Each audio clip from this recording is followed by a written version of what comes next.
Today, we're going to look at how to create a form. First, go to Settings and then Forms. Here, you can see all the forms that already exist. You can edit a form by clicking on the form and then going to the bottom. Edit. You can also see how many people have responded to the form and download the data. But today, we want to create a new one. So, first of all, go to New. Give your form a name. This is for internal use.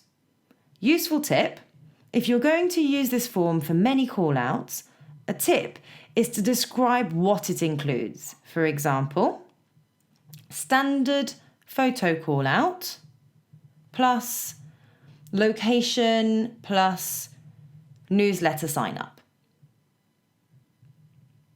Call to action is overridden by the assignment call to action message. So you can ignore this.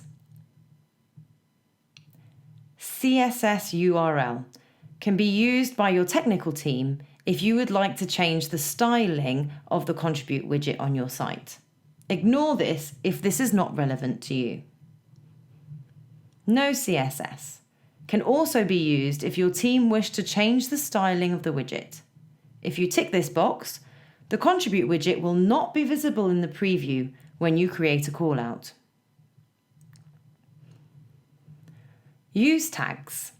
This is a great way to build a filtered gallery. We have a separate video on this right here. For now, we're going to leave it blank. Great. We're now going to create the different form fields. Some fields will be visible in the gallery. These are the heading, main text, media, location, first name, last name. You can see them in this image here. Let's add our first form field. I suggest the first name, which is visible in the gallery. The label is visible to the user. It appears above the input field. The description appears below the input field, and the placeholder is the grayed out text inside the input field. Look at this image here. You can see the label, the placeholder, and the description. If this is a required field that your user must fill out, select Required. This means if they forget to fill it out, they will receive an error message to remind them. If you wish, you can use an asterisk in the label to show that this is a required field. Don't forget to save each field. Great. Our first name is saved. Let's add a surname. Select last name, which also appears in the gallery as well. If the field folds down, then it has properly saved. Let's request their email address. This is only visible to moderators. You can tell your audience this too. For example, you can use the description to say, your email will be kept private. Now, let's add the story. I want my audience to give their contribution a title, which appears in the gallery. So I select Heading. Give your story a catchy title, for example. Maybe some advice or an example would be useful for them. So in the placeholder, I'm going to insert example, the day I lost my dog. The main text allows them to share their story, which is also visible in the gallery. You can ask for more information if you want. For example, you could use the additional text area or additional text box. These will be collected in the hub, but won't be visible to the audience in the gallery. You can then add as many as you like. The additional text area is good for long responses. maybe an open-ended question. The additional text box is good for a short answer, maybe a telephone number or social media handle. The name automatically populates. This is what it will be called in the CSV if you downloaded the data. Feel free to make it shorter. For example, Insta handle. Unless you use the API to create your own widgets, you can ignore the public option. This will allow you to make it visible in your own galleries. If you would like photos or videos, insert a media field. Feel free to use the description to inform your audience what format is accepted. If you don't want your user to forget to upload their media file, select Required. Don't forget to save the field. Location.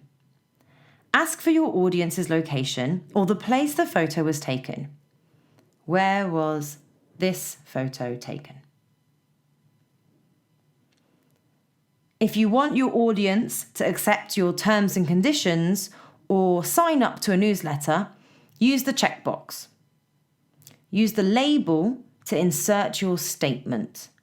If you want to include a link, use the HTML like this. I have read and agreed to the, open brackets, A space href equals. This is where I insert the link to my terms and conditions. Close brackets, terms and conditions. This is what will be highlighted. Close brackets slash A, close brackets. Change the URL to your terms and conditions URL, and the text will be displayed as terms and conditions. There is a form in the hub that has an example of every field. Feel free to use this too. I am changing the name to something shorter, just in case I download the data to a CSV, but you don't need to. Warning, make sure the name doesn't have any funny characters, just numbers and letters. For terms and conditions, don't forget to select Required and save the field. The select looks like this. Feel free to add in any of the options that you need. I'm going to ask, what's your favourite animal? Dogs, cats, birds. Okay, that will do. Finally, we have radio group. I'm going to try, I like cheese.